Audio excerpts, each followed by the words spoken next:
Hey y'all, Greg the Video Game Nut here.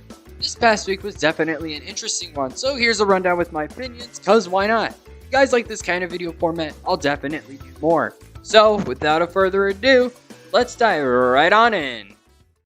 Starting with Monday, we were treated with a Nintendo Direct Mini, but compared to being a diverse selection of titles, we instead got 10 minutes of brand new content from third-party companies, such as Spike Chunsoft, Hi-Res Studios, 2K, and Atlus.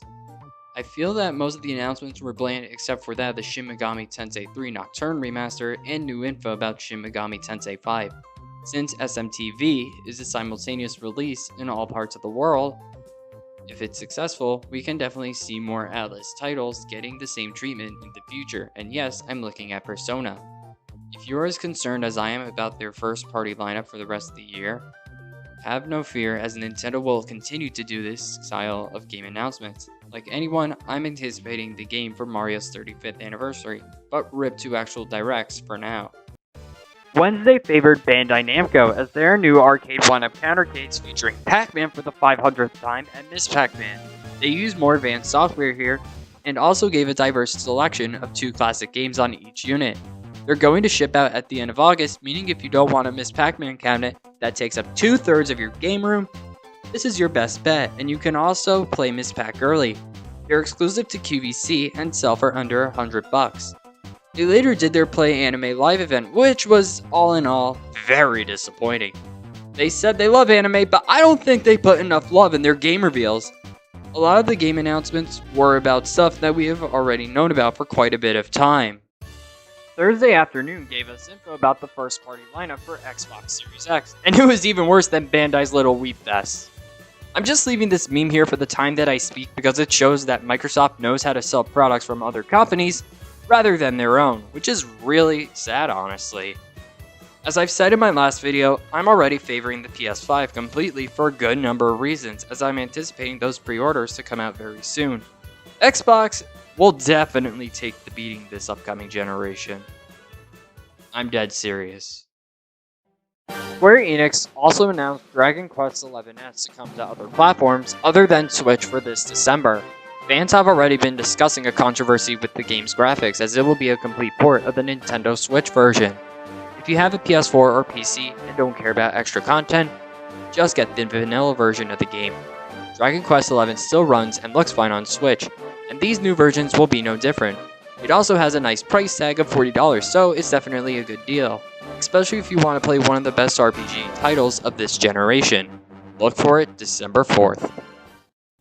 Square Enix team had also announced a new game, Balan Wonderworld, an open-world 3D action platformer from the same minds that gave us Sonic the Hedgehog and Nights into Dreams, Yuji Naka and Naoto Oshima.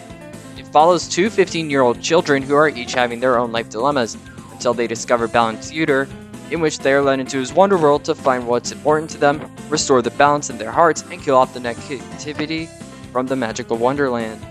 This game takes tons of footnotes from Sonic, Knights, and Mario. Even the character designs look very reminiscent of Naka and Oshima's past at Sega. If you're asking about a release date, it comes out on all current and next-gen hardware next spring. It's possible that we'll be seeing a Sonic 30th DLC collaboration, as many third-party companies now share their properties. If this game does better than the next Sonic, I'm not going to be very surprised, as I have high hopes for this new title from the same minds of one of my favorite franchises. And speaking of Sonic, Thursday night gave out tons of movie delays, but Sonic 2 was added to Paramount's schedule with a proposed release date of April 8th, 2022. It's likely that Pat Casey and Josh Miller are finishing up the film's story and script, as casting and filming will likely commence next year.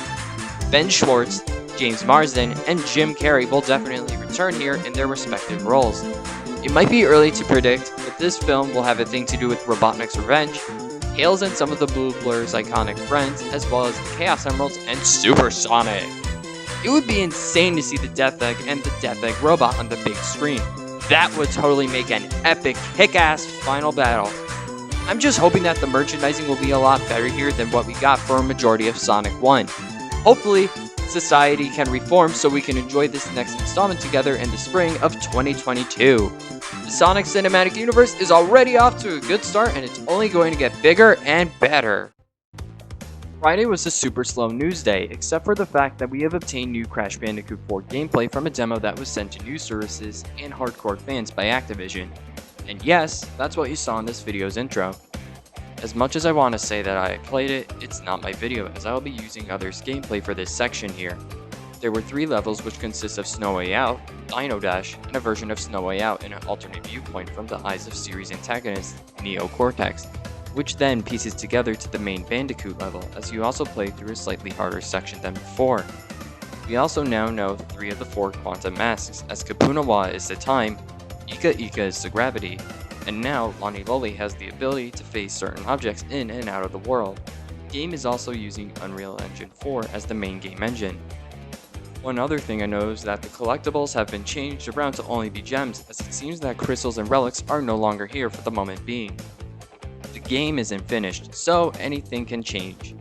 Since the game follows with the hellish Dark Souls-like difficulty of the original trilogy, there are 2 modes, Modern, which gives unlimited lives, and Retro, which resorts to the former.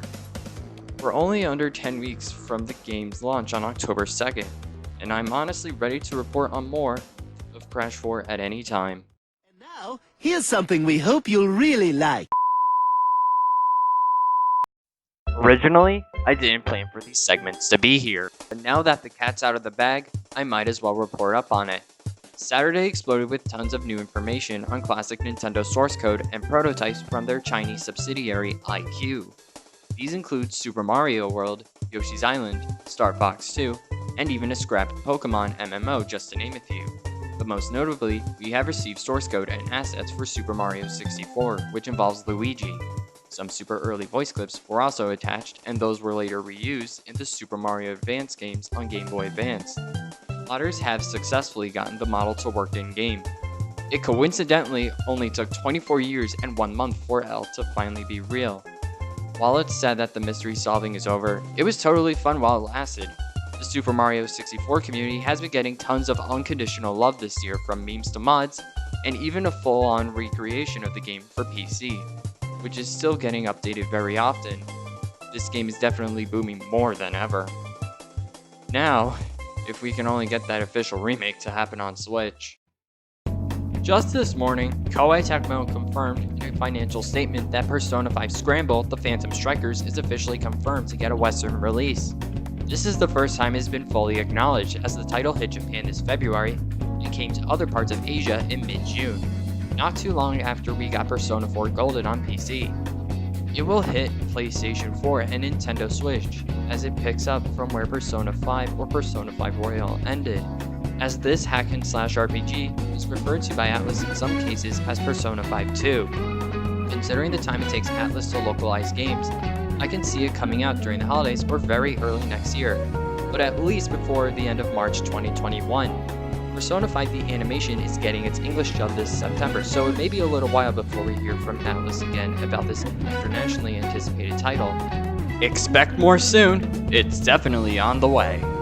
Also this morning, several fighting game publishers have announced that they will be uniting together for a Japan Fighting Game Publishers Roundtable, which is likely the replacement for EVO 2020. Especially after several allegations were revealed earlier this month revolving around several players and event organizer Joey Kular. On July 31st, Capcom, Bandai Namco, Arc System Works, SNK, Arika, and Koei Tecmo will come together in a huge livestream to discuss the past, present, and future of fighting games.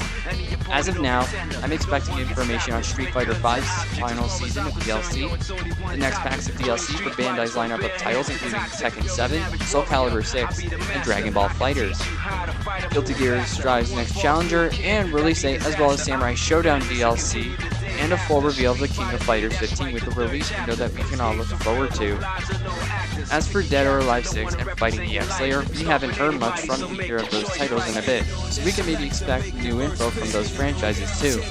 As for next gen, there have been rumors of Street Fighter 6, Marvel vs. Capcom 4, and Persona 5 Arena, just to name a few. We can possibly get now in development announcements for those titles and significant others. This Friday is something I have high expectations for, as Bandai Namco US will host a stream with English subtitles. Get ready for the next battle, because here comes a new challenger! One last honorable mention, happy 80th birthday to Bugs Bunny, aka Big Chungus! Okay, you can all laugh now. But all in all, looks like that's it for both last week and a bit of today. If you're new, be sure to like this video, subscribe to my channel, and ring the bell to be notified about my future uploads. If you want to follow me on social media, all of my pages are linked in the description and are also on the main channel page. And as always, thanks for watching. I'm Greg the Video Game Nut, and I'll see you guys next time.